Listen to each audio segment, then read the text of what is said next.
Saintes Écritures.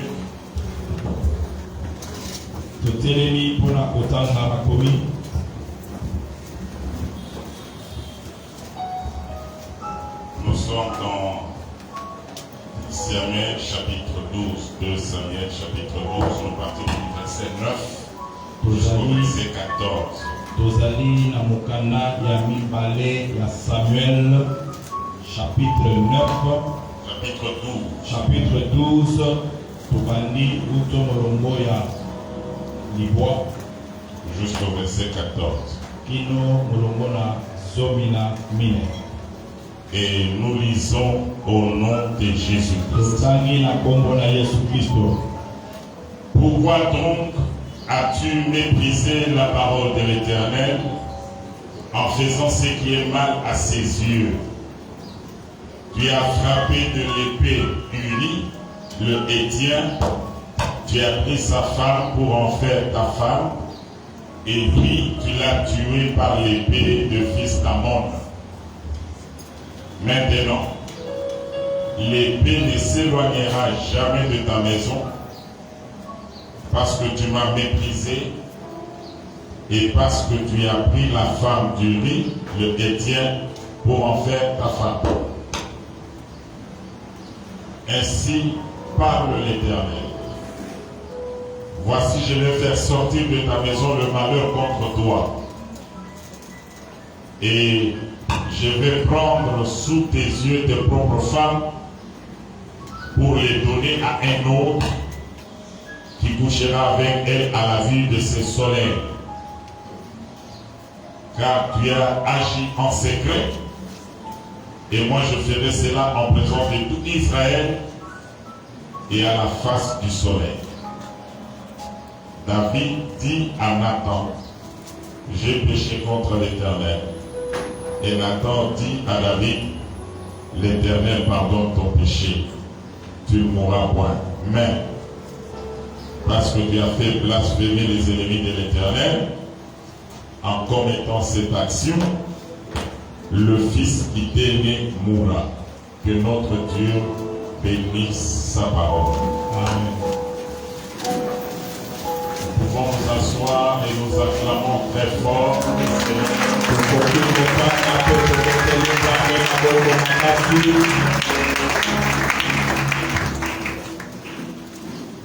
Aujourd'hui, c'est un grand jour. Un grand jour parce que nous avons un rendez-vous solennel avec l'Éternel notre Dieu.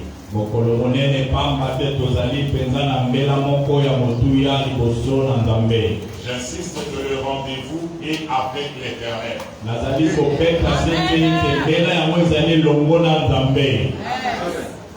Et je souhaite que chacun de vous ait la détermination dans son cœur de pouvoir rencontrer son Dieu.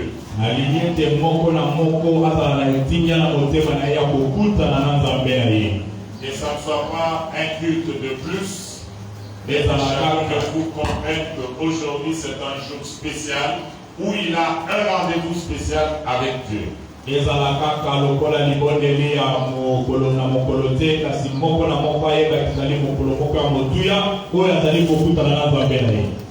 Notre thème, la destruction des fondations maléfiques. Avant d'avancer, je vais faire un pas en arrière. Nous sommes partis d'un entretien que Jésus-Christ a eu avec les Juifs.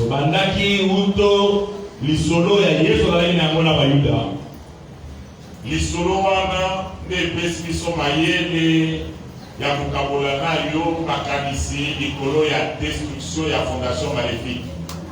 Lisolo ezalaki ndenge nini Yesu Kristo alobi boye. Alobi soki moto akoyoka mateya oyo ngai Yesu naza kote akoyoka maloba na ngai. Mais soki kaka na koyoka me atia yango na misala te. Malobango impacté vie na yete, échanger l'autre côté la vie na yete.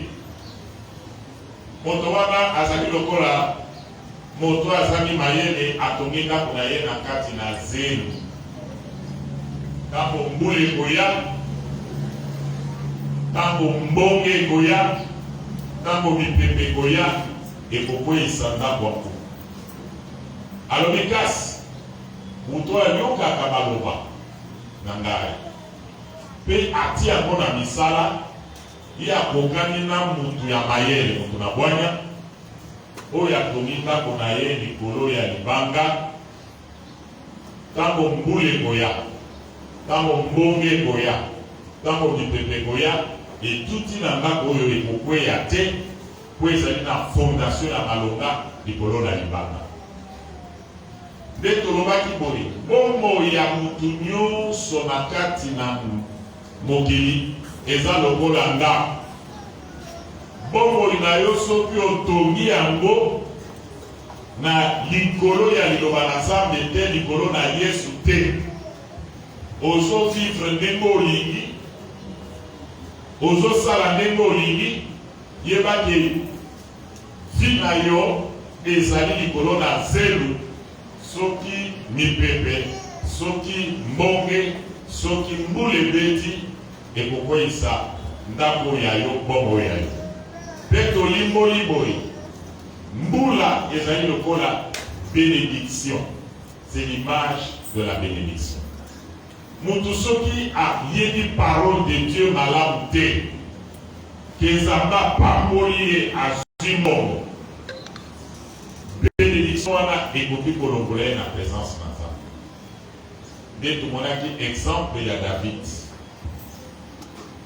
Nzambe atomboli apesi ye Goliath, alongi Goliath, alongi bafilistin qui avait une grande armée po eza koterroriser bavoisin nyonso.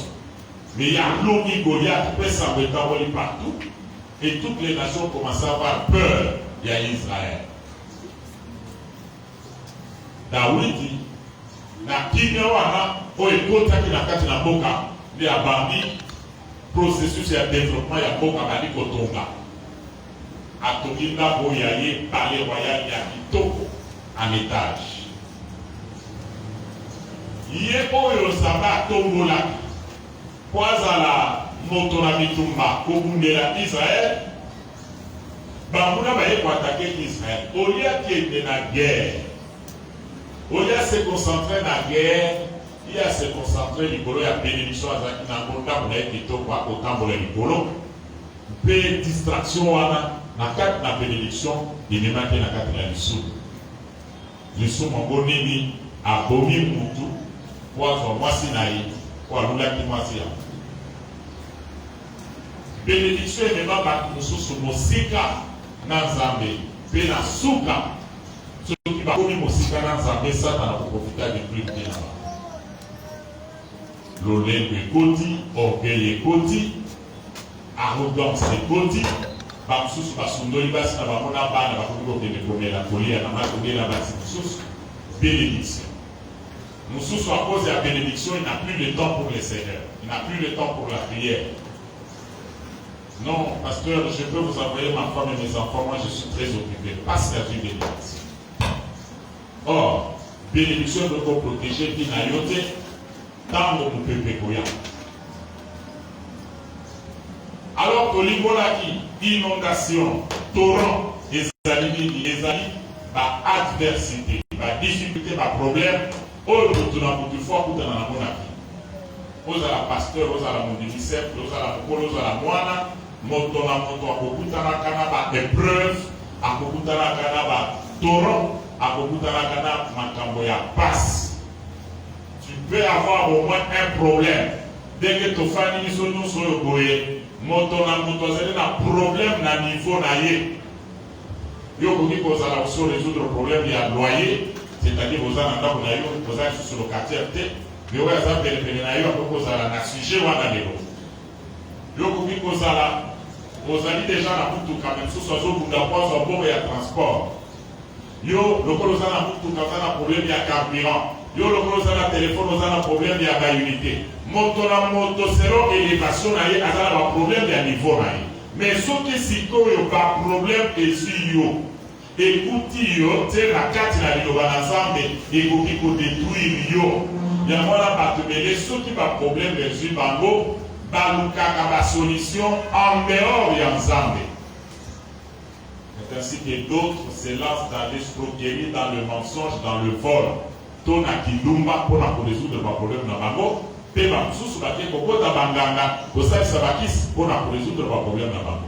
Pour nini ba kosala bongo, c'est parce qu'ils n'ont pas de bons fondements. Ils ont écouté la parole, mais ils n'ont pas mis la parole en pratique dans leur vie. Yamowana, Jésus a koloba, torrent sokiye, koko sokiye, adversité sokiye, moto azali na parole na kati na yete, bakoto monaye, babambi enasi. Troisième défi, alobi, le vent.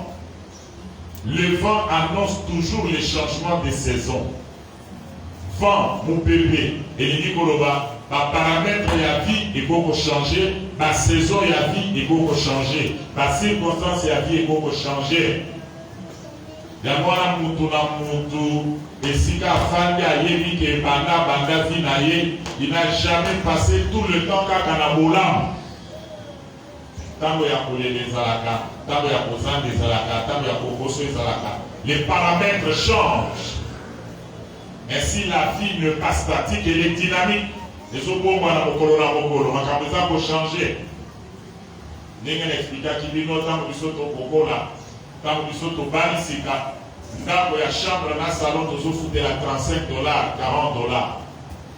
Ndako efungwani. Mais si vous allez dans 35, $40 au confort de la table de chambre dans le salon, paramètres de la vie est changé.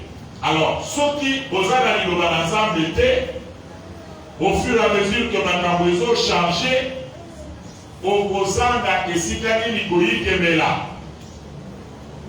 Quand on ne connaît pas la parole, soit on va se confier aux hommes, soit on va chercher des alliances dans le monde des ténèbres, soit au Kenoko Tabakisi, Tokindoki, pour résoudre ma problème.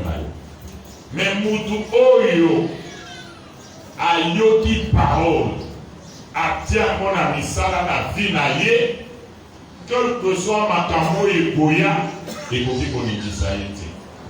Amen. Des Trovaki, mon Christ nom se sénèli à ça la examen de conscience pour la la fondation naïe bon mon naïe et famille de na nini na domaine oyomita domaine ya liboso to bengi yango fondation spirituelle ya mi balé to bengi yango fondation familiale ya mi sa to bengi yango fondation maritale ya mi ne to bengi yango fondation de travail, de profession ou des affaires et enfin domaine ministériel. Tolobi boy. Na domaine moko wana soki bobo na we famille likolo ya parole te. Mungu na koki ko détruire yo à tout moment. Denzamba solola kina biso alobi batebele bazali kosambela bakoluka nzambe bakokila mais bazali komona vie na bango eza kochanger et tout simplement parce que la fondation mingi baza na yango ezali mabe, il faut qu'on détruire et qu'on recommence yango. Amen. Amen. Amen. Fondation spirituelle tolobaki boye. Na domaine spirituel tozali na position mibale. Soit tu es avec Christ, et si tu n'es pas avec Christ, tu es dans l'idolâtrie. Na bongo soki fondation na yo ezali basée sur l'idolâtrie, yebete nzambe apesa yo mokongo mpe ozali sous la malédiction. Eyaki koloba fondation familiale ezali nini ezali epai wapi yo obotami.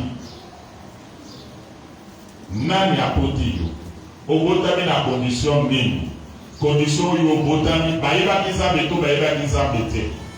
Bazalaki bapagane to bazalaki bakristo. Soki bazalaki bapagane eza na makambo oyo basala na vie na yo oyo na vie na bango moko oyo emema baconséquence na kati na bomoi na biso. Pamba te nzambe alobi bato bakotambola kati na idolâtrie bazali na malédiction jusqu'à la 3e à la 4e génération.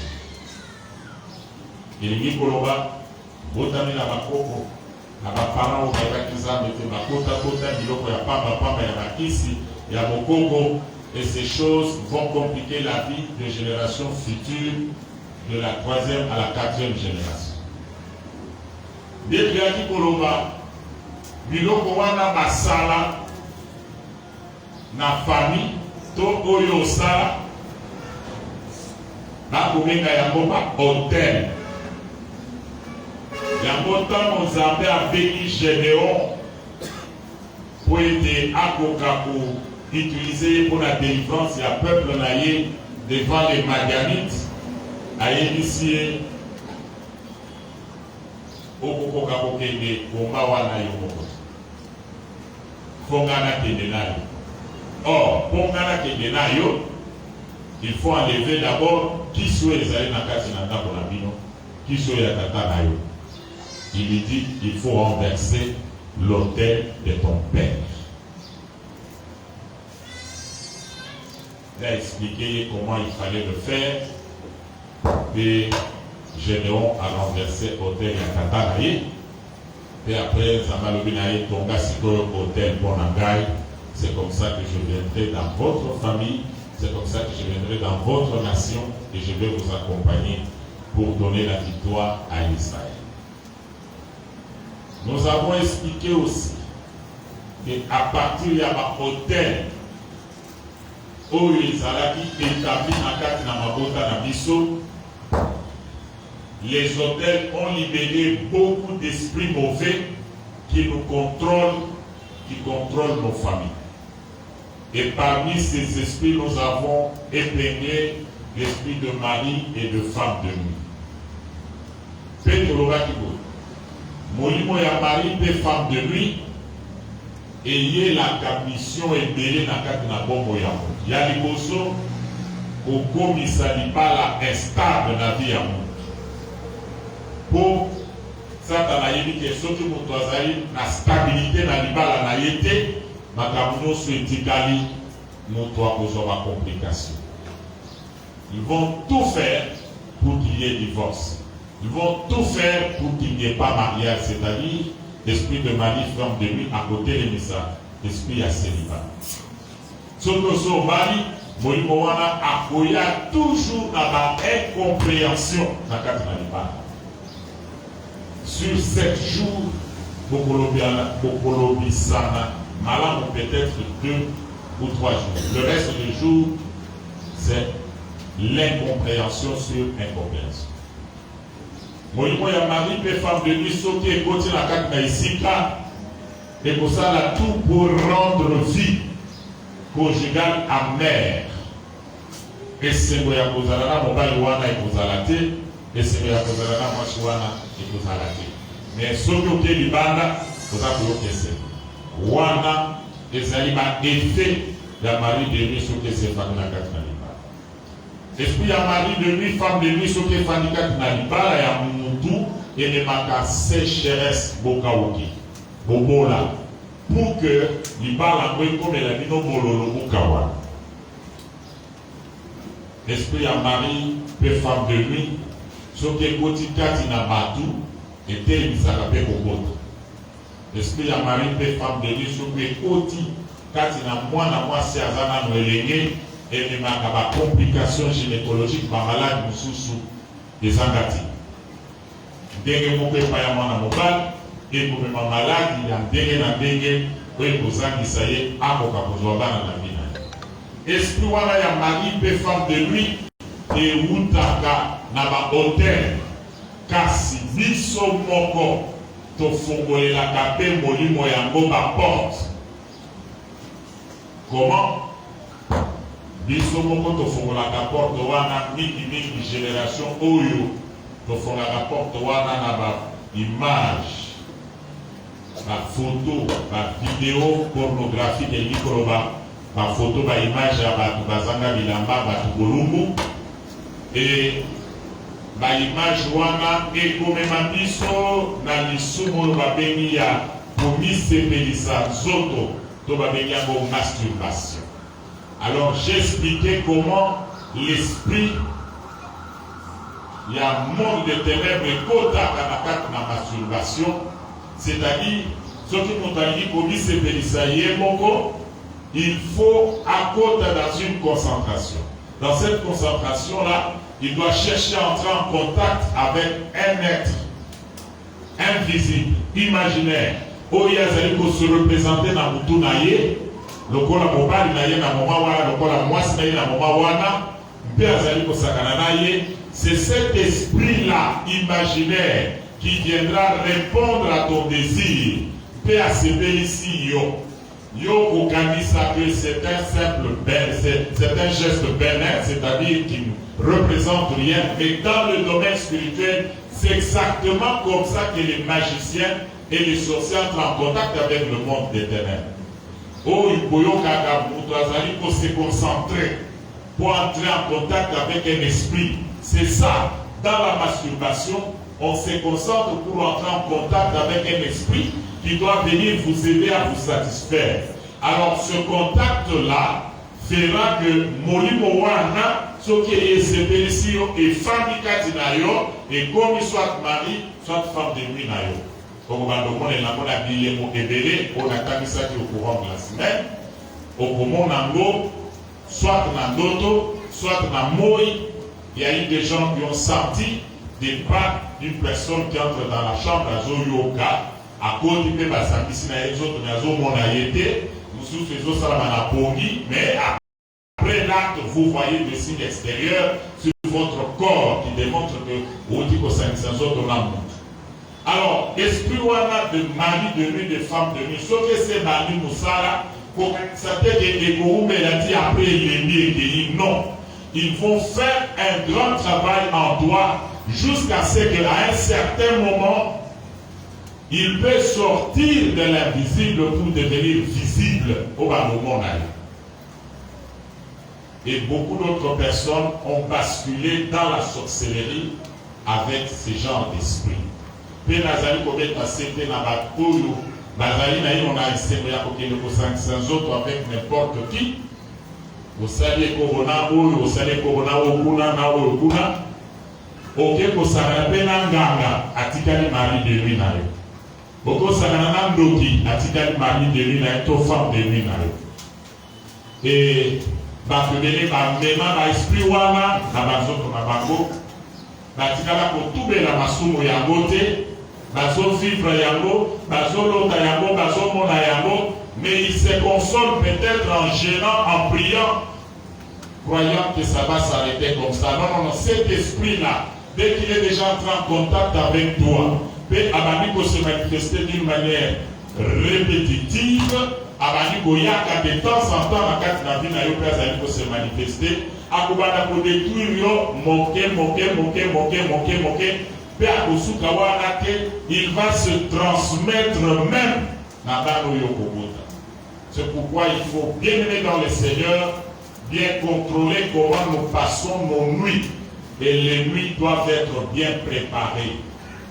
On ne parle pas dormir avec les images de la télévision, avec les images de ce que nous avions vu et à salité, mais avant d'aller dormir, on prépare sa nuit spirituellement pour entrer en contact avec Dieu, parce que la nuit, c'est un temps que Dieu a choisi pour parler à son peuple. C'est aussi un moment qu'il a choisi pour passer dans chaque famille, dans chaque vie, pour déposer aussi des bénédictions.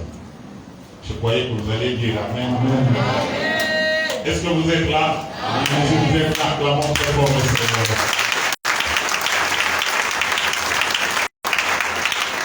Il faut bien préparer la nuit. Yangoum Kanana des solo malfaiteurs va opérer à la nuit. Et les forces des ténèbres opèrent aussi très bien la nuit.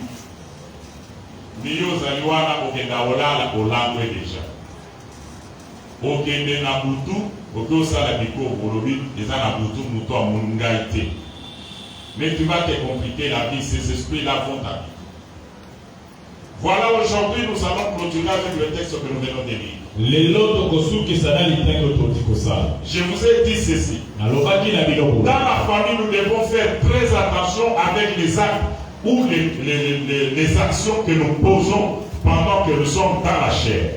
Na kati na libota la lobaki ete tosengeli kutana na bokebi na makambo tokosala ntango tozali nano na bomoi. En tant que parent, lokola baboti, tout ce que tu poses comme acte, oyo nyonso okosala likambo, tu dois considérer que cela est une sémence. yeba ete yango ezali ndonama, Ça va te retourner. yango ekozongela yo. Si c'est une mauvaise œuvre, soki ezalaki likambo ya si mabe c'est un osala, mauvais acte, to mpe likambo on songolo, va récolter ça. yeba ete yo kobuka yango. Ainsi, dans la vie d'une personne, Na kati na bomoi ya il y moto a plusieurs sémences ezali na ndonama sur ebele, lesquelles nous devons tirer beaucoup plus d'attention. likolo na nani tosengeli kosala keba mingi. Première sémence, ndonama ya liboso c'est les actes que nous posons. ezali misala tokosala, makambo tokosala. Deuxième sémence, Ya mibale ce sont les paroles que nous prononçons dans nos bouches. ezali maloba oyo ebimaka na monoko na biso, Particulièrement quand nous sommes énervés. mingi soki ozali nsima na kanda. Quand tu te disputes avec ta femme, avec ton mari, qu'est-ce que vous vous dites?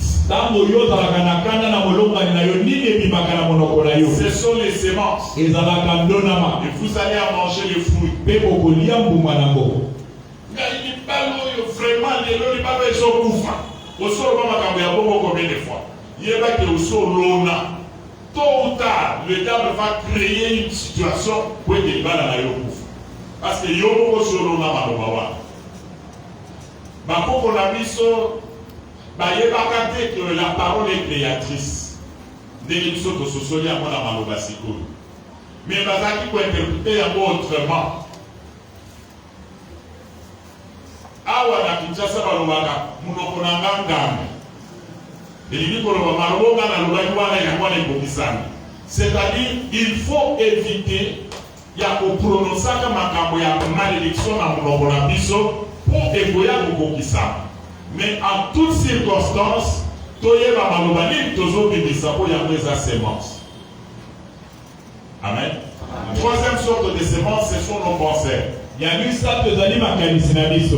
Quand tu penses mal pour quelqu'un, Ntango yo ozali kokanisela mosusu mabe, le diable va susciter encore une autre personne à gauche, à droite qui va penser le mal contre toi. diabolo mpe akozembola moto mosusu mpe ye akoya mpona kosalela yo mpe mabe. Tu penses mal sur les enfants du voisin. Yo okokanisela bana bavoisin mabe. Dieu fera que d'autres personnes pensent aussi mal, planifient des choses contre tes propres enfants. Nzambe akosala ete bato mosusu mpe bakanisela mpe bana na yo mabe.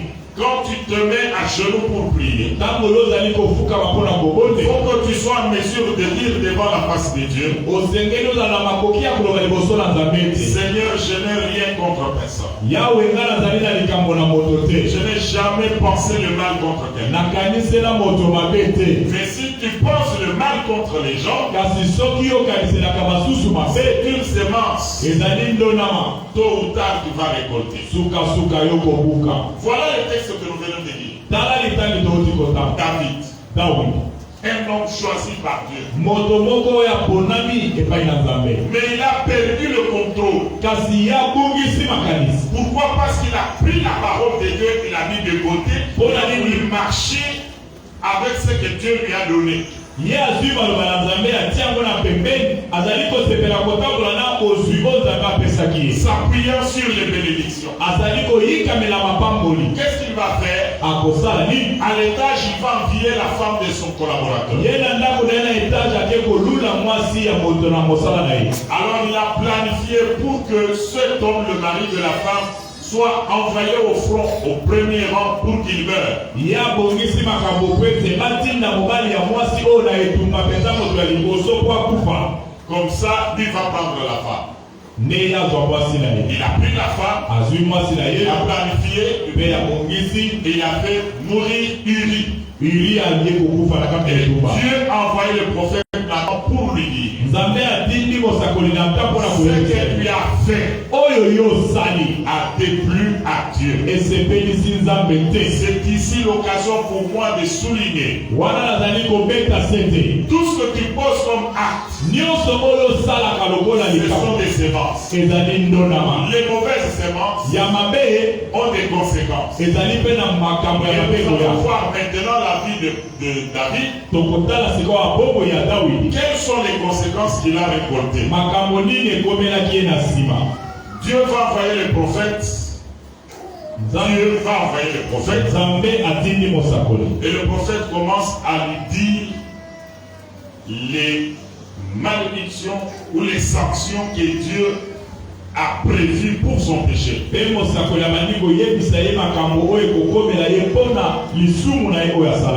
Verset 10. L'interprète va lire et moi je vais interpréter. 2 Samuel chapitre 12 à partir du verset 10. Prophète Aye Bisaye, pour la likambo yo sali. Même si on a malédicé yo sa maillé, le dribbler, opposé acte. Non, coucou, problème est ça. Mais quand on a le sika la femme n'a mon très bien. Et voilà maintenant ce que je vais t'envoyer comme sanction. Première sanction. Verset 10. Maintenant, l'épée ne s'éloignera jamais de ta maison. Ah, Nitumba. Ya batbazo ya kugumisa yo. Na libota na yo, na mopanga. La guerre restera dans ta maison. Ok. Parce que tu m'as méprisé et parce que tu as pris la femme d'Uri, le Hétien, pour en faire ta femme. Pour l'année, pour yo, au Swingai. Oui, c'est là que sur le fondement il y a vie na yo. Au tienga bébé. Au potam il s'avoue il y a un bébé au limi. Au potam il se selon mayele na yo. Selon ma posa na yo ya zoto. Nga au tienga bébé. Seulement au tienga bébé l'ité mais au baxi l'isusu. Au simi makila. Au bomi. Mpe au chemasi à bout. À cause de cela, la guerre. L'épée que tu as utilisée là pour tuer ton frère là. L'épée là restera dans ta maison. Deuxième conséquence. Verset 11. Ainsi parle l'Éternel. Voici, je vais faire sortir de ta maison le malheur contre toi, et je vais prendre sous tes yeux. Non, d'abord, attends. Yami parlé. Verset 11. Alors, le malheur qui va te détruire sortira de ta maison. Ngana pesi yo conséquence oyo nalobi makambo oyo osali e osuka wate na kozwa bac kouta kaka na bando ya yo nde bakobana kokombattre yo kaka na ndako na yo makambo ali kotikala kuna yo motoke kosala bikobo na yo yo motoke kosala masumu na yo tala conséquence ezoya kolanda na bando oyo oboti. Ainsi j'attire l'attention à tous ceux qui se plaisent jusqu'aujourd'hui dans l'impudicité. Que ce soit les jeunes filles ou les jeunes garçons. Vous êtes en train de s'aimer les mauvaises choses pour votre génération future, pour votre postérité. Les enfants que vous allez mettre au monde vont manger des fruits amers. Le malheur qui te détruira sortira de ta maison. Voici, je vais faire sortir de ta maison le malheur contre toi. Au moins, ma famille,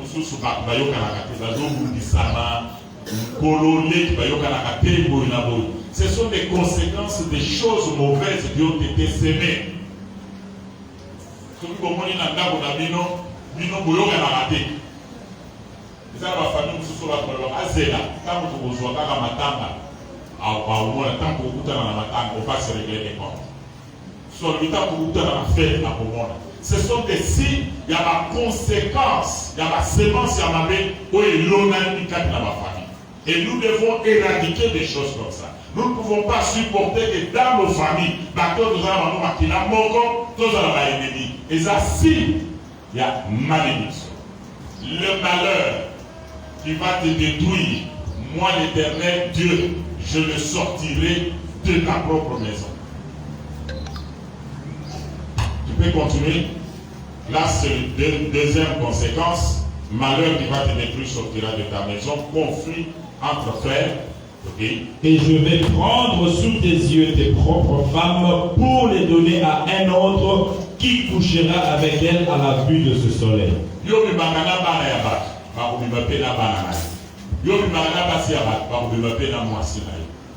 C'est une sémence. nazoyeba ndeko moko akomati pasteur. Un homme qui craint Dieu, maintenant là, il craint Dieu. Mais vie naïe en tant que mout, compliqué. Qu'on soit pas compliqué. Qu'on soit là-bas compliqué. Qu'on foute là-bas compliqué. Qu'on vive d'une manière décente compliquée.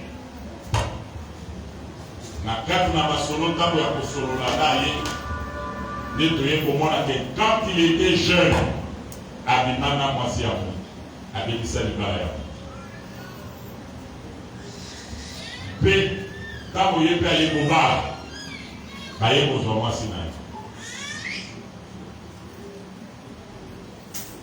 aosala nini ye mpe azwaka mwasi ya mo esukaki wana te. C'est comme s'il s'est remarié comme ça plusieurs fois, ça n'a jamais tenu. Pour dossier wana ya liboso, et ça l'a réglé. Yango a fait très attention. Okosala na be na yo masumu na yo na kuku, olobite, otubeli pete.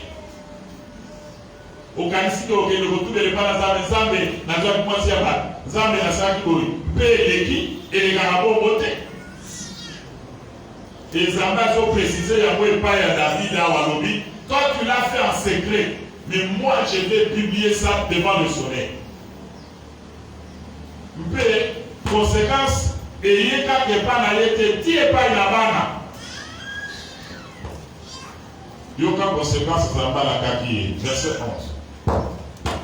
Ainsi parle l'Éternel, voici je vais faire sortir de ta maison le malheur contre toi, et je vais prendre sous tes yeux tes propres femmes pour les donner à un autre qui couchera avec elles à la vue de ce soleil. Ah, yo bibakina mwasi ya bakumoko, mais yo la David yo kolo kana bango ebele ba ozo bango. Et devant tout le monde, parce que yo o wana basi ya David o, petit wana zu bango. Verset 12. Verset 12. Car tu as agi en secret, et moi je ferai cela en présence de tout Israël et à la face du soleil. Ah, yo mutosaka bikomo na kuku, osaka bafia désordre na kuku, obimoni koza clair, ba passer baza ba yuma, ba mona raté, yo za clair. Yo za vrai yuma, parce qu'au ciel Dieu voit, il te regarde, il connaît. Oyo osaka na kuku wana. Lui va sortir ça au grand jour. Comme je vous l'ai toujours dit, le péché n'est pas votre ami. Vous pouvez le cacher comme vous voulez, mais lui finira par vous exposer. Même si vous le dites, Amen. Amen. Il y a pas la baline d'ami. Bah, acte que vous opposez à la sémence. Au bas de la mission, au lia. Otamboli kinumbati olaka ba esprit ya ba mari ya ba femme de biso ki adeli nini oyena mona ngangu oyekotike la ngobana ekomi ko continuer na kati na famille destruction na kati na famille ba yoka na te et utia na ba conflit yo ke komema par ton comportement et surtout à la te Nzambe akomema soni likolo ya libota.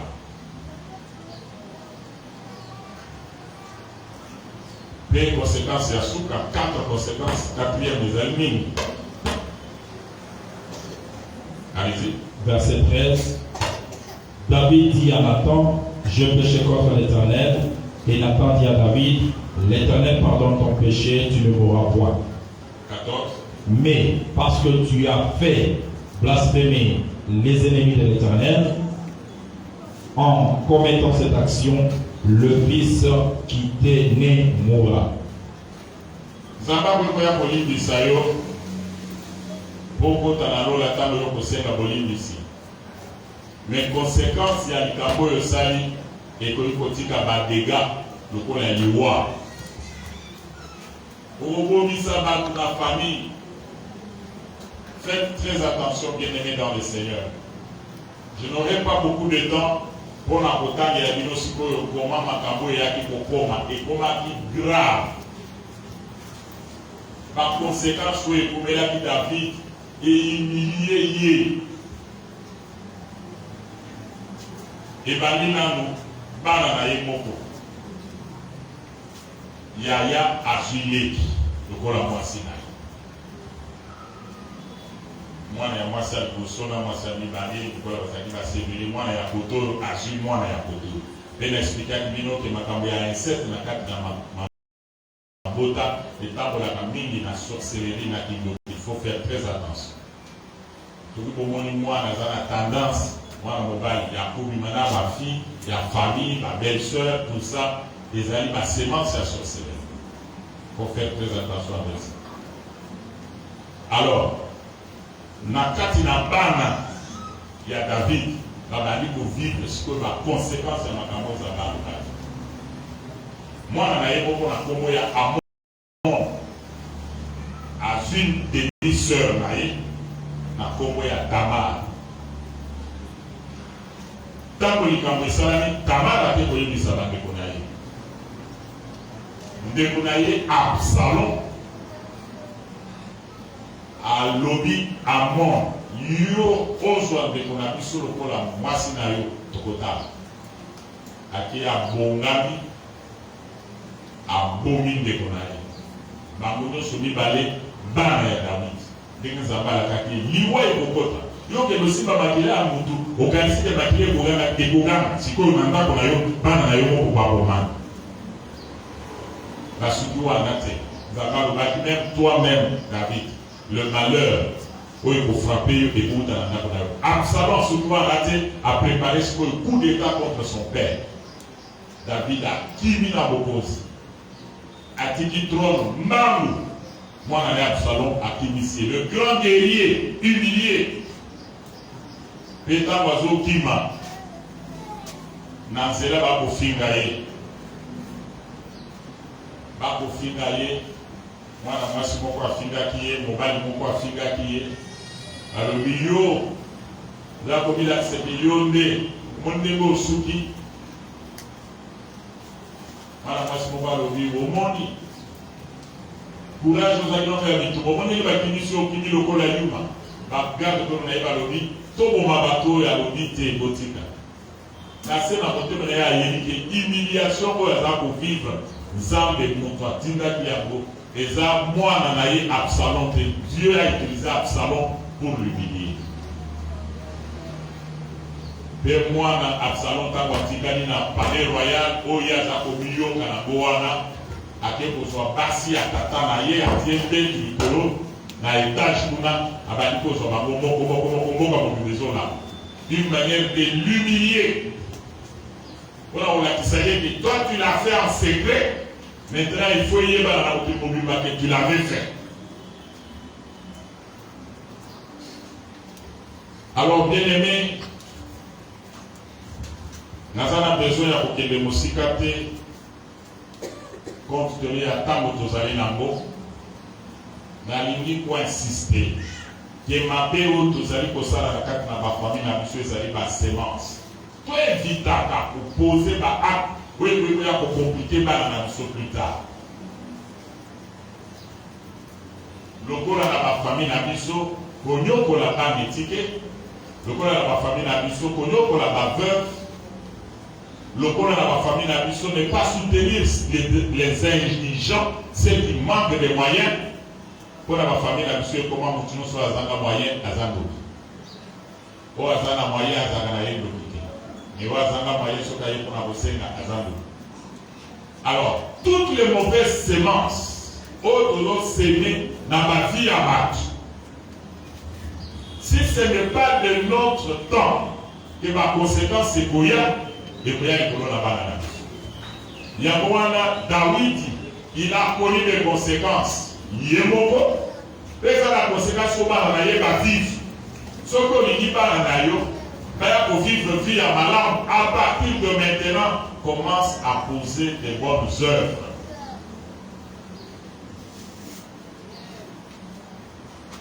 Ce que mon tourné les alibos, papa n'a ni beau lobby, car il se tombe au niveau.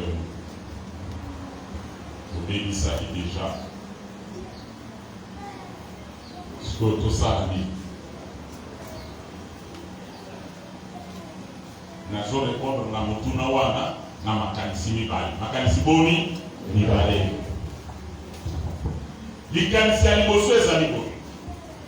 Quand l'Éternel Dieu a décidé de sortir Israël de la servitude,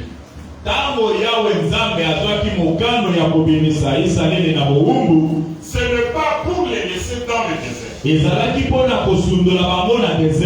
Mais il avait un objectif. Les amener dans la terre promise, là où coule le lait et le miel. Et il avait prévu de loi qui devait faire fonctionner la terre promise.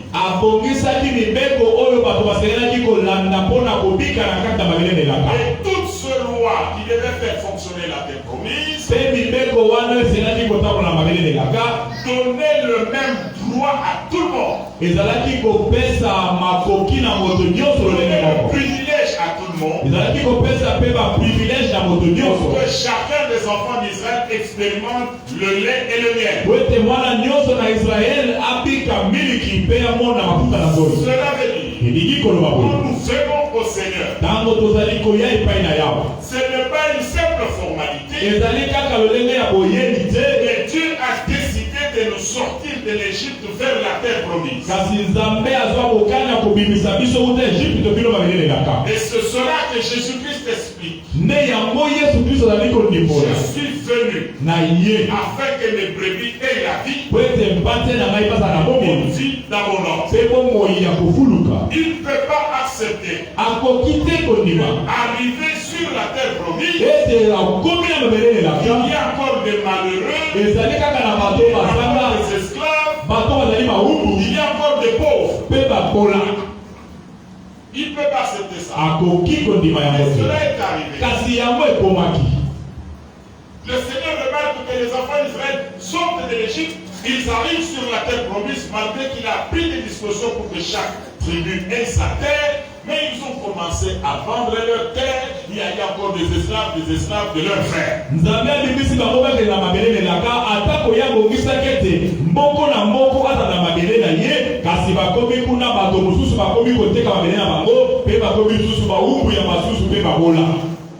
Ceux qui se retrouvent encore des esclaves sur la terre promise.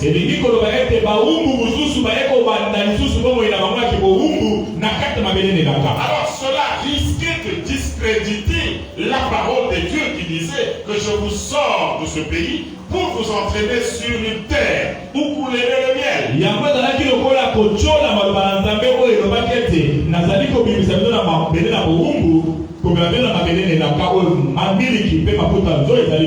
C'est ainsi qu'il va instituer une loi. Cette loi disait quoi?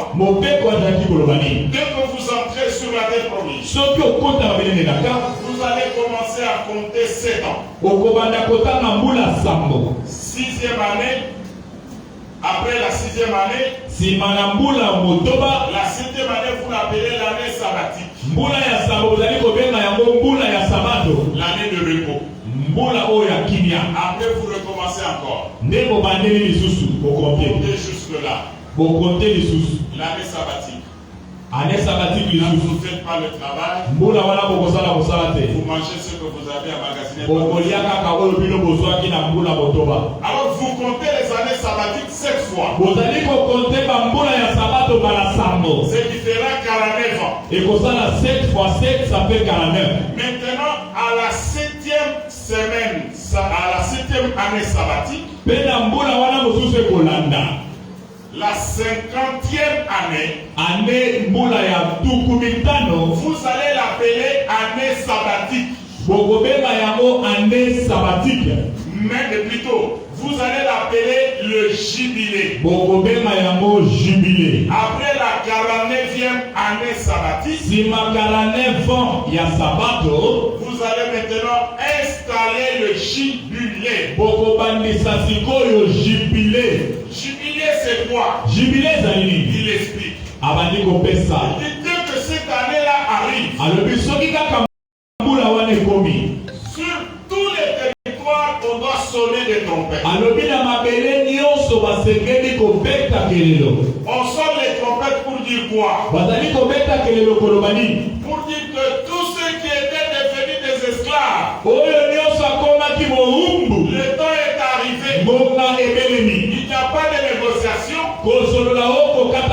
Il n'y a pas de prix à payer. La 50e année arrive, c'est l'année de jubilé. Vous sortez de la servitude. On sonne la trompette. Pour réveiller peut-être l'esclave qui était assis, croyant qu'il va continuer à vivre comme ça. Dès qu'il entend les sons de trompette, c'est quoi? Jubilé, il se réveille.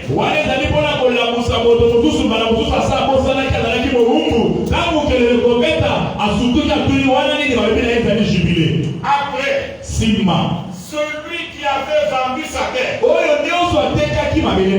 dès qu'il entend le son de la trompette du jubilé, il va sur sa terre qu'il avait vendue.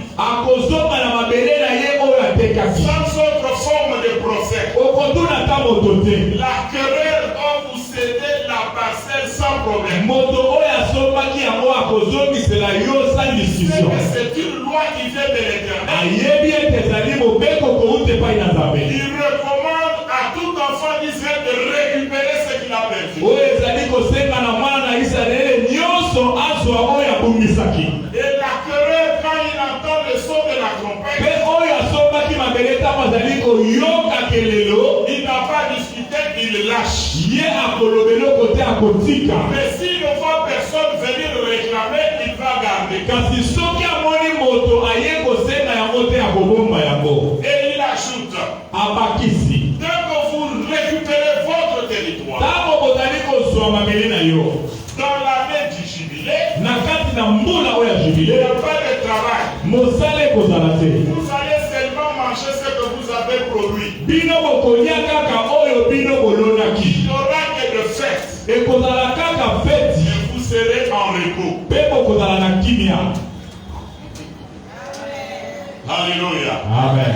Bien-aimés dans le Seigneur, maintenant dans l'ancien temps, tous les enfants d'Israël, ils devenaient pauvres, ils devenaient esclaves, attendaient le temps du jubilé. 50 ans après. 50 ans. Si après les 50 ans, vous devenez encore pauvre, vous vendez encore votre territoire, vous redevenez encore esclave, et il faut attendre encore 50 ans.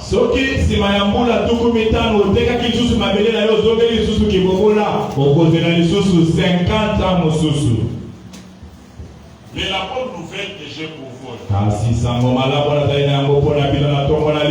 la même pensée que Dieu avait pour Israël, la même pensée que Dieu a pour tout celui qui est en Jésus-Christ. Dieu ne voit pas dans sa pensée quelqu'un qui s'est fait appeler enfant de Dieu chrétien, mais esclave.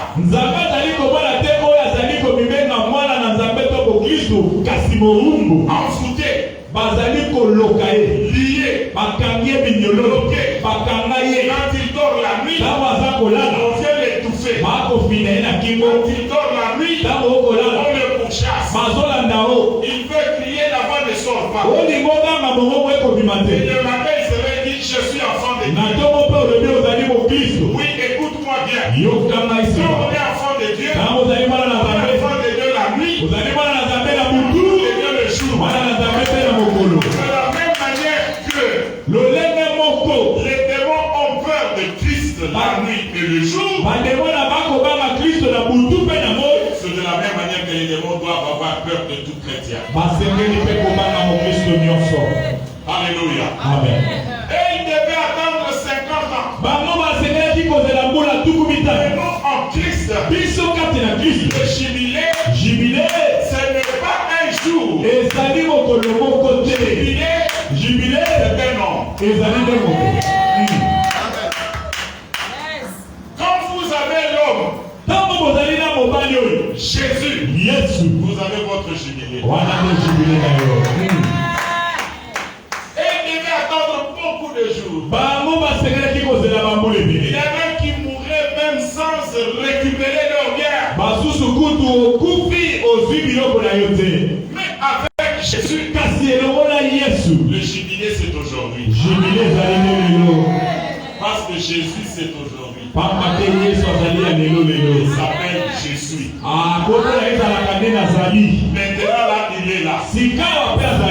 Aujourd'hui, ton jubilé est prophétique. Mais voilà ce qui s'est passé au jubilé. Le son de la trompette. Il revient à chacun de nous de déclarer sa délivrance. Que l'acquéreur, celui qui t'a fait esclave, comprenne que tu as compris que tu es dans le droit d'être libre.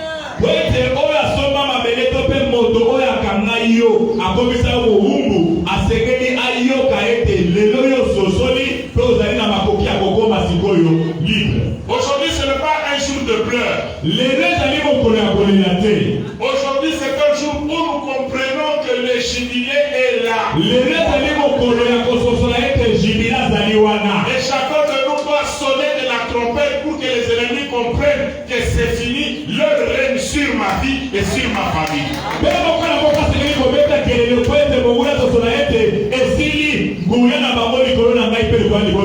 Nous déclarons notre victoire aujourd'hui.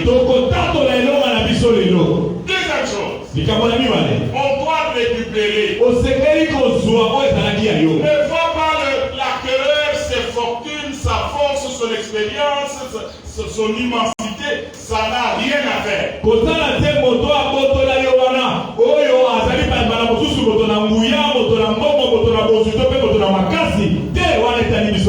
Je veux dire ceci.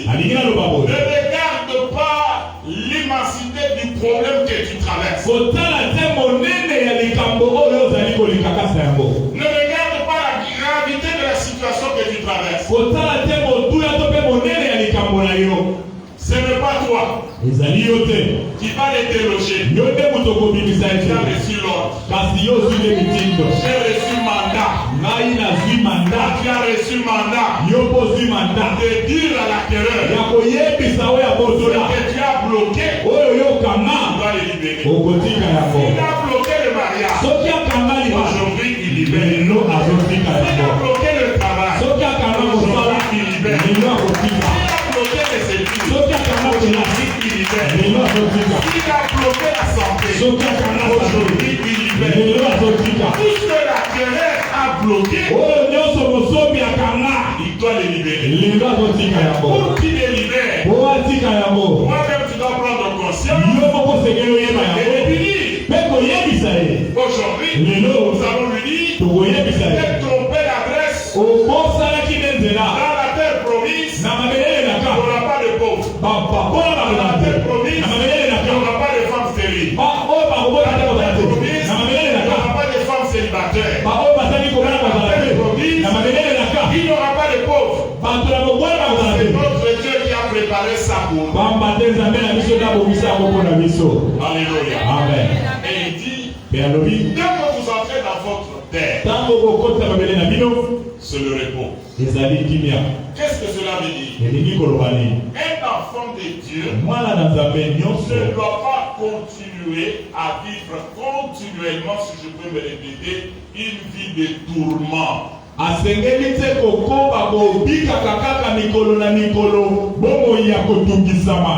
Comme si avant Christ égale après Christ.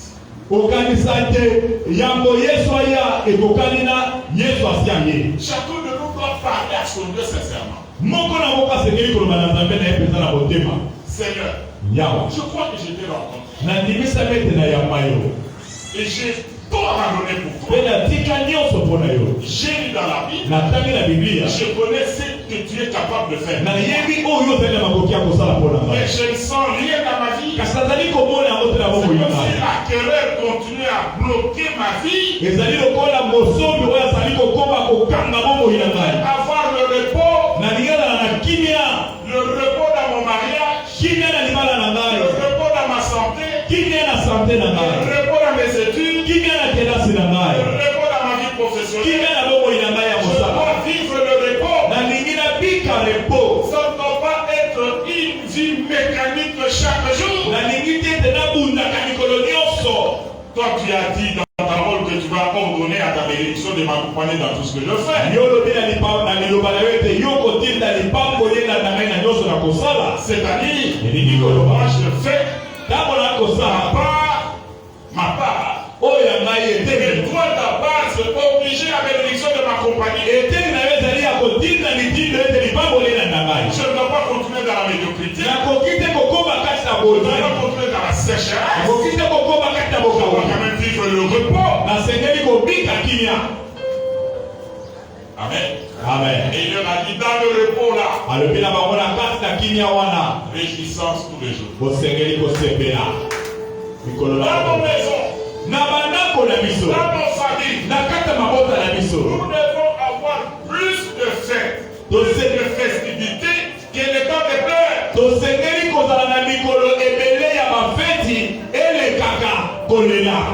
Des collations de grâce. Promotion au travail. Mariage. Naissance des enfants. Élévation dans les affaires. On a reçu telle bénédiction. On invite les amis. On fait la bénédiction. Dans nos maisons, des actions de grâce tous les jours. On célèbre Dieu tous les jours. Ça doit être ça notre vie. Célébration sur célébration. Ainsi, bien aimé dans les Seigneurs, cette année 2022, c'est l'année de la célébration de notre rédemption par Jésus. Il ne faut pas être dans le Seigneur, mais on entend seulement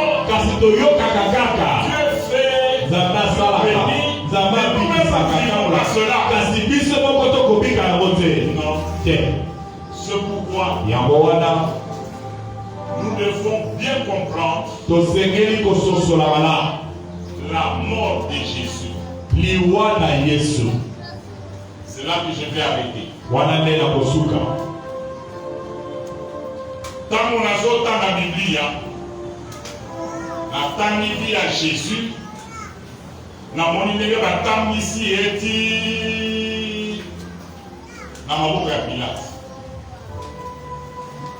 Tant akomi na maboko ya Pilate, Pilate abandi kojuge ye. A juger eti alobi, je ne vais pas trouver de mal na moto, il faut la libérer. Zokande likambo lingai kosala wana ezalaki correct te na volonté na Nzambe. Nzambe andimaki aya na maboko na ye oyo asalaka accomplir écriture moko. Écriture mingi, il fallait seulement qu'il déclare et je n'ai pas trouvé de mal dans cet ordre. Amen. Pour confirmer que l'agneau qui était utilisé dans l'Ancien Testament comme agneau pascal pour la base d'Israël devait être un agneau sans défaut. Amen. On a confirmé Isaïe 53, où il a dit que Jésus, ce qu'il a dit pour Koufa, il a dit quoi ça qui est embouté, il a dit quoi il y a pour me manger, il y a famille, il y a beau il y a et c'est là qu'il y a pour me manger. Après, il y a des combattre, il y a des pétois, il y a des tata, il y a des tata, pour me manger. Quand il y a des bamboté, il y a des bambo, nana mema, mais bambo va se justifier le soleil.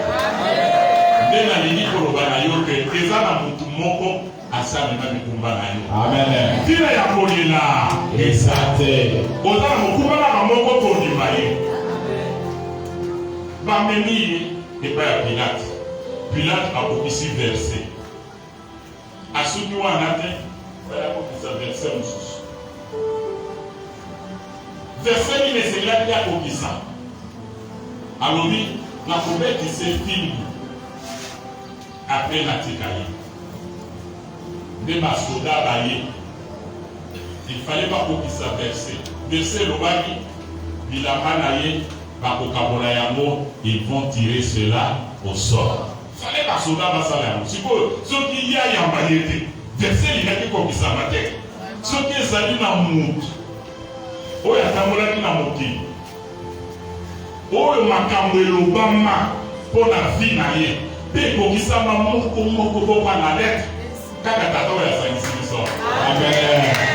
Jésus-Christ. Amen. Basoda basi, commission est d'abord versée, Bakaboli Milamba. Mais ma passion là qui a voté, ils ont tiré au sort. Parce qu'il fallait ce qu'on se verser à Bible. Verset Zalaki que même là, il n'y a pas de village, il fallait aller récupérer le royaume dans Maboko Naï. Pour autorité politique, ils ont Maboko ya village. Mais à ce moment-là, il y a Mokozi, à l'Antissier, à Pessina, à Soda, à Bétéfi. Na Soda, à Boya, à saluer Balobi, salut le roi des Juifs. Dans le bazar, au Ganissa, le bazar, au Cholaye, les deux bazar, pour confirmer que, oh, il y a un peu de Juif, Bosomi, aïe, qu'on a au Pambola, Bayouda, pourquoi c'est dans le royaume Yazambe, Yéro. À ce qui va rater na Omituna, toujours Omituna. Tango, Basali Bongo, Balomite, Kobeti Selfie, Mupambate, Fosiko, Biso, Mokoto, s'occuper naïe. Aïe, naïe, Biso, la bâtiment, ça dit bon. Pour la main, la salle, on a une salle pour l'unité. La souris m'a bon, mais voici l'homme. Pour la mini à l'obaki, voici l'homme. Bien aimé, c'est qu'il faut faire. Et c'est que vous voyez que, au salon de Samani Awa, si l'homme là n'était pas monté sur la croix, tout ce que nous faisons est lui. Amen. Parce que gravité à ma soum au biso de Sara. Ce pas ça ici. Imagine à ma serviteur, ma serviteur, ma serviteur. Midi kuna midi. Baké côté à ma maman, midi kuna midi. Baké côté à ma papa, midi. Ma chère, ma serviteur, ma soum nyoso wana. Vraiment, même Nzambe Sika Pandaki avec Kota la Bisso. Mais Jésus a dit, malgré la gravité, malgré mon nez de la bambo, Nayo, Bobeta, Bosa la Bolini, le bambo et tout mon temps, mon côté, oui, la bambo. Et je voudrais dire à quelqu'un ce matin, je te condamner, même le Dieu du ciel ne te condamne pas. L'humanité pour prendre le fardeau de toute l'homme.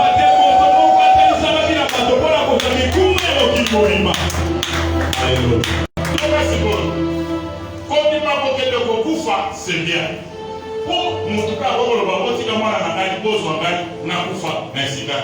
Mais le problème, c'est qu'il fallait que ça revienne au ciel. C'est ça le problème. Or, c'est quoi les fondements de l'évangile. Amen. Maintenant, pour il ne fallait pas Jésus à Koufa, na Boutou, ou bien à Koufa na Sida, ou bien à Koufa na Katiana. Il fallait à Koufa na Ngomba. Amen. Amen. Voici l'homme. Puisqu'il y a maintenant ce comment tu consacrer sur lui.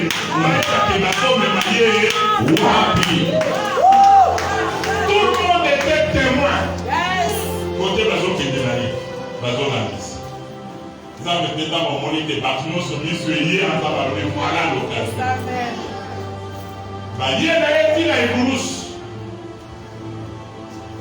Azuye ba bambi na Iburus. Pa pa pa. Atumuri. Basolo baza mosala mosala. Batala na boye. Molili ba.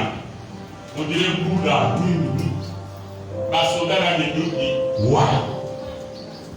Ba o bazaki na temple. Bamoni et la paix parce que la kuna liboloti.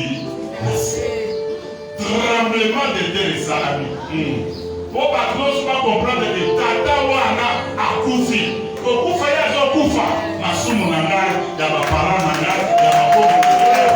Amen.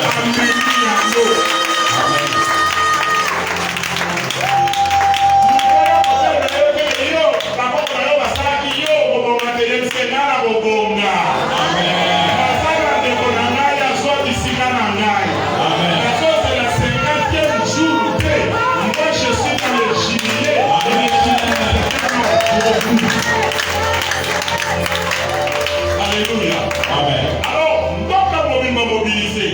Banamazambe mobiliser. Les soldats, pour besoin de représenter le pouvoir politique, mobiliser. Population mobilisée parce qu'il y a eu ténèbres pendant 3 heures sur la terre. Tout le monde était convaincu que Jésus est mort. Tant qu'on confie, parce qu'on a valé. Alors il dit à propos de la prière pour la montagne, il faut tout bouger en polonais que tout ça comme un message. Mais il va vous dire, par un sous-soana, par un familante, par bouger par un makoro. Par combien pas Jésus va vous dire, assez à Koufi. Par bouger du coup à terre, pour que maman a gagné, par bouger du coup à terre. Alléluia.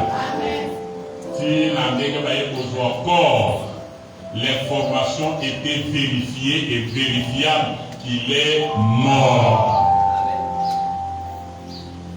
Vous voyez le salaire du Cameroun. Le Cameroun, il n'y a pas si vous voyez le salaire. Mbon appelle ça. Libal appelle ça.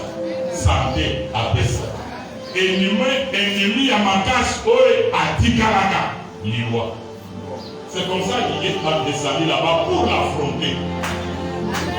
Ake kuta liwa afaniwana, afanisi ba Moïse, afanisi ba Abraham, na Congo la adosa la femme, mais la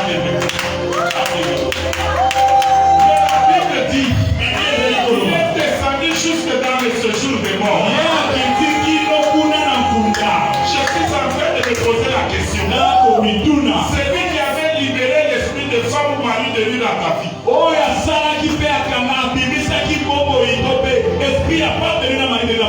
Peut-être il est mort. Les sorciers qui avaient bloqué ton mariage. Peut-être il est déjà mort. Il est allé avec son mariage dans son ventre. Et l'esprit de Jésus connaît là où il est.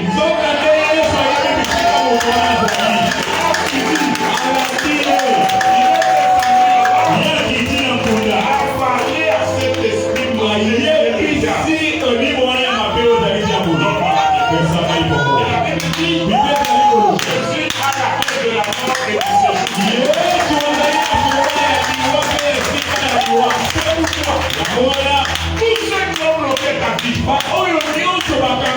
sont dans le séjour des morts. Ils entendent ma voix. Ils entendent ma voix. Je parle au nom de celui qui est allé à la mort.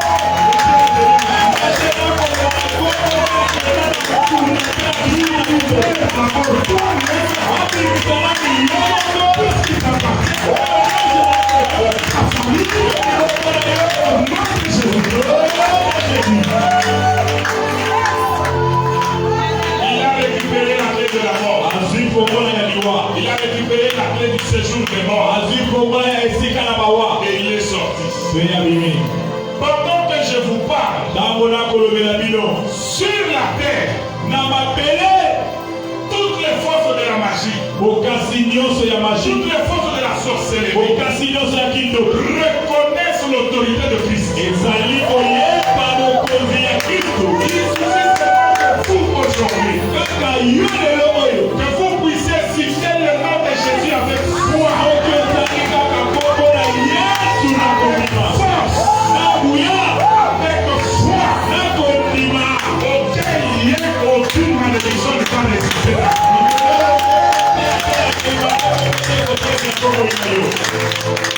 Écoutez bien dans les Seigneurs. Dans les airs, j'ai appris que le diable est appelé le prince de l'air. Mais quand Jésus est venu sur la terre et qu'il a remporté la victoire, la Bible dit qu'il a reçu un nom au-dessus de tout nom.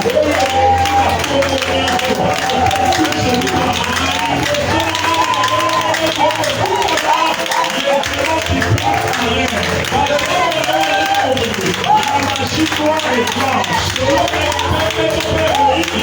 qui contrôle les territoires, qui contrôle les familles. Je peux vous annoncer, c'est nous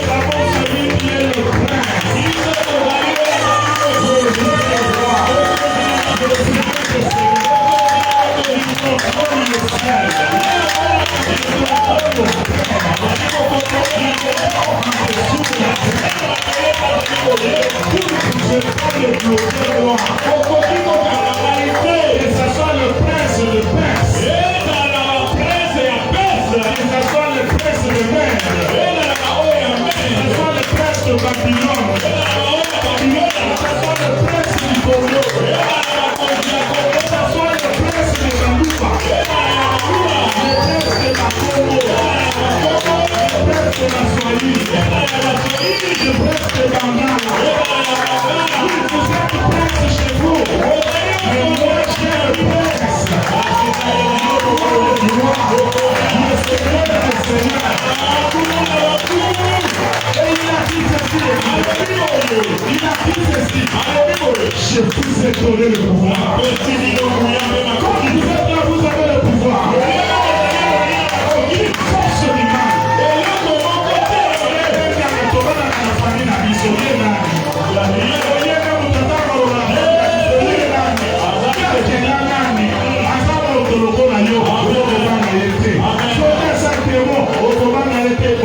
Le pouvoir, marcher sur les serpents, et sur les scorpions, et sur toute la puissance de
makila na Yesu ekopetola yo de toute sueur. Sikoyo matisa foi na yo ozobeta kelelo ya jubile elingi koloba. Tu t'adresses à tout celui qui a bloqué ta vie dans le domaine Oyo-Yebi, de pouvoir libérer le domaine Oyo-Moni qui va bloquer. Les a santé, les a classe, les a mort, les a moussa, les a liba, les a bobo, les a promotion, les a mis. Et si quelqu'un soit bloqué, vous avez sa ordre, quelqu'un n'a mis le siki et suki, pour que vous gagnez dans son fond, mon ayamo, mais dans son côté, la droite, à quoi l'esprit sont au monde.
De marcher sur les serpents, sur les scorpions et sur toute la puissance de l'ennemi, rien ne pourra nous nuire.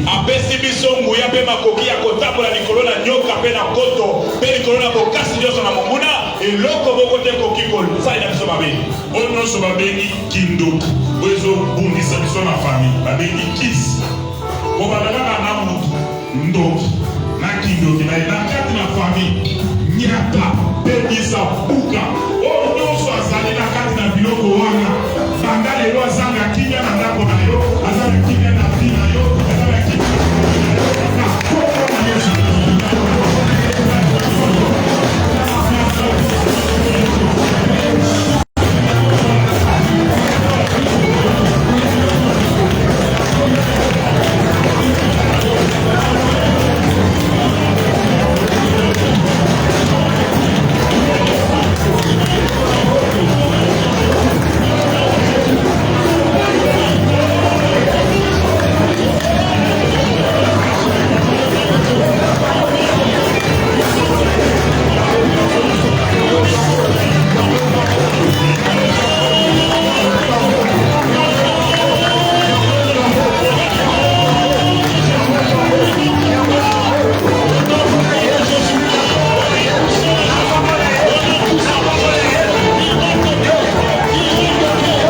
Biwana,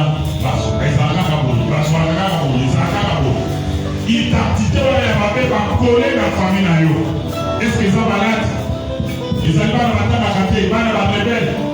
Est-ce qu'ils ont célibat? Est-ce qu'ils ont divorce? Est-ce qu'ils ont loi? Est-ce qu'ils ont chômage pour faire ces choses? Identité de l'Isatan a imposé dans la famille. Aux autres identité, on a Kama Boli, on a Kama Bania, on a malédiction, on a combien de choses dans la famille?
Et nous élevons légèrement nos mains.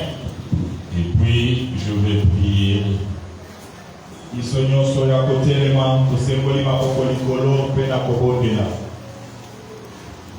Tous, nous sommes debout.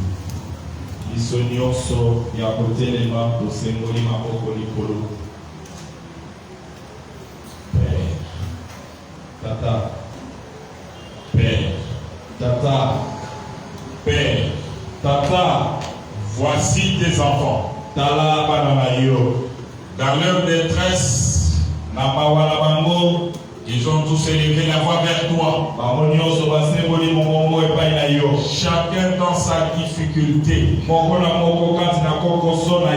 ont tous tourné le regard vers toi. En invoquant ton nom. Quiconque invoquera le nom du Seigneur sera sauvé. Accepte, Seigneur, de confirmer maintenant ta parole. Ta parole sur mon frère. Ta parole sur ma soeur.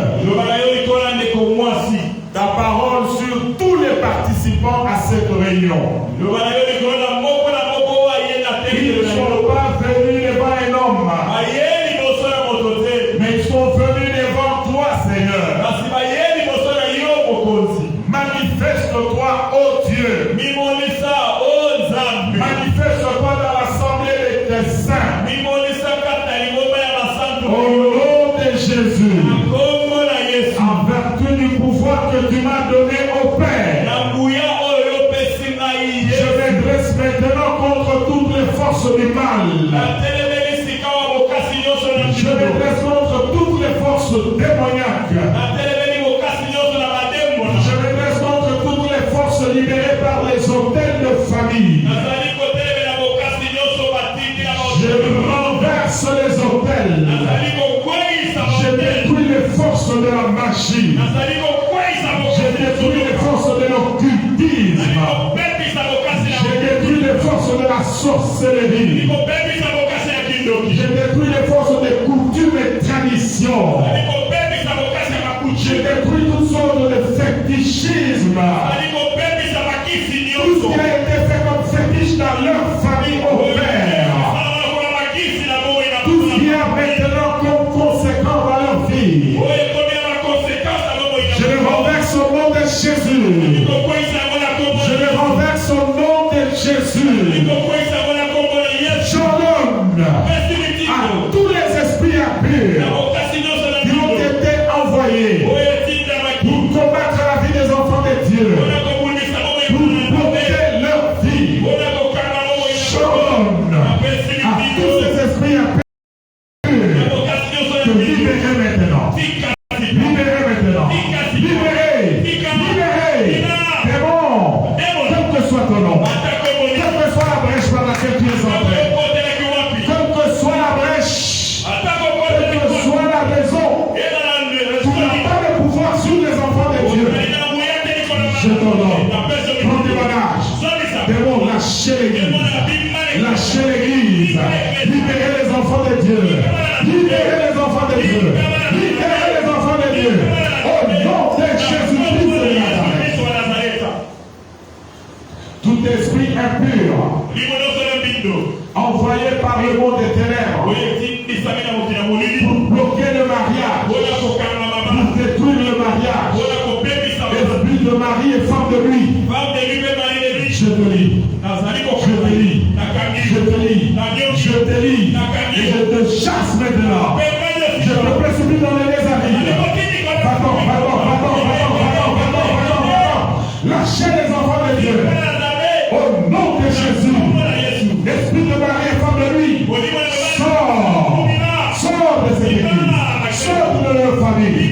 Sors de leur famille. Lâchez. Lâchez. Libérez. Au nom de Jésus. Au nom de Jésus. Au nom de Jésus-Christ de Nazareth. Toutes sortes de malédictions héréditaires. Toutes sortes de malédictions par le sang. Toutes sortes de malédictions par le nom. Toutes sortes de malédictions par les coutumes. Je vous ordonne maintenant. Lâchez l'église. Libérez l'église. Libérez l'église. Libérez les enfants de Dieu. Au nom de Jésus-Christ de Nazareth. Tout celui dont le nom était sur la liste de ceux qui devaient être anéantis cette année. Tout celui qui était sur la liste de ceux qui devaient être en captivité. Tous ceux qui étaient sur la liste de ceux qui devaient être dans la prison. Je détruis toutes ces listes. Vous êtes libres. Sors de la prison. Sors prison. Sors de la captivité. Sors de la captivité. Au nom de Jésus. Au nom de Jésus. Au nom de Jésus. J'ai lis l'esprit des morts. L'esprit des morts. Je te lis et je te renvoie dans les lieux arides. Au nom de Jésus-Christ de Nazareth. Au nom de Jésus-Christ de Nazareth.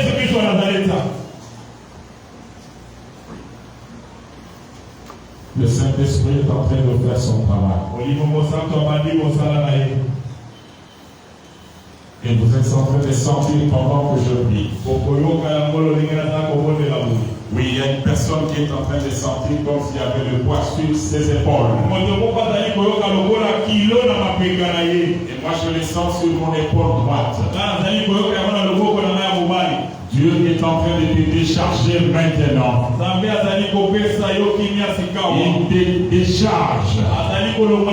Il enlève ce poids qui était sur toi.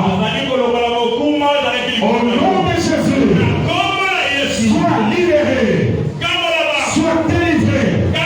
Au nom de Jésus-Christ de Nazareth.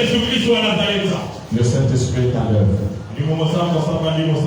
Le Saint-Esprit est à l'œuvre. Il est en train de toucher les malades.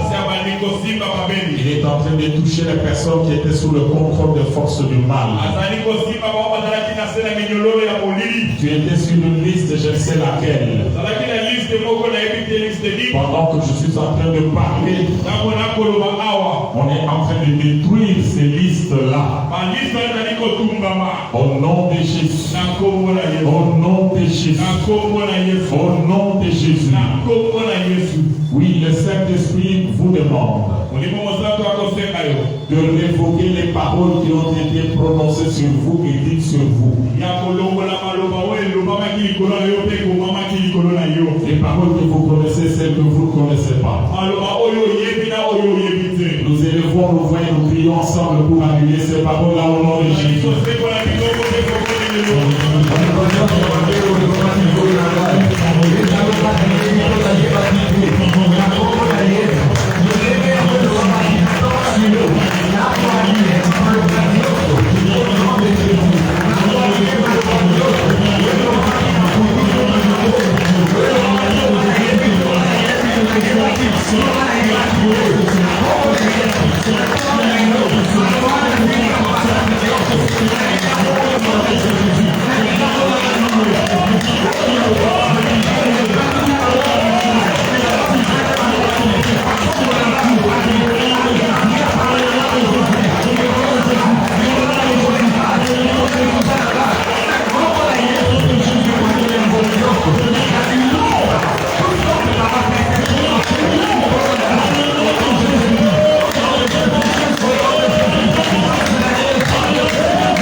Nous allons commencer le service d'imposition de main maintenant. Je vais vous demander de rester jusqu'à ce que je vais faire la prière de clôture. Ne partez pas avant que je fasse la prière de clôture.